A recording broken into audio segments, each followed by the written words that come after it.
Bilasizlar, Mo'g'ron Nahr ko'chasidan o'zi kamdan-kam hovli sotiladi va shulardan bittasini men sizlarga hozir chiroyli qilib obzorini qilib beraman. Videoni oxirigacha ko'rib, bitta like bosib qo'ysalaring, hamma ma'lumotlarni ketma-ketlikda aytib o'taman.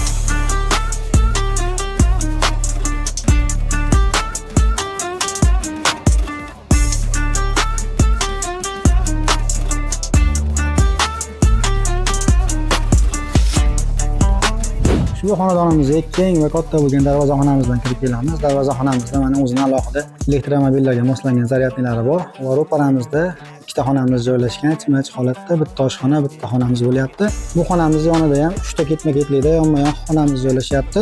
Ichida o'zining sanuzellari ham joylashgan va bu tomonimizda bo'lsa, bu yerda ham sanuzelimiz joylashyapti. Mehmonlar keldi-ketdiga. Hovlimizni mana ko'rib turibsizlar, o'zining sangi juda ham keng va o'zining alohida zeleniy zonalari bor. Hop, bu xonadonimiz umumiy 4 sotixdan iborat bo'lyapti. 5 ta xona, bitta alohida oshxona, 3 ta alohida sanuzellari bo'lyapti. Narxi ham juda chiroyli narxga chiqyapti. 130 ming kilometr beramiz deyapti. Videomizga bitta like bosib yaqinlarga jo'natib qo'ysangiz juda ham manfaatli bo'ladi. Uyimiz egalarining telefon raqamlarini yozib qoldiraman. Bemalol kelib ko'rib yoqsa baraka qilishlari mumkin.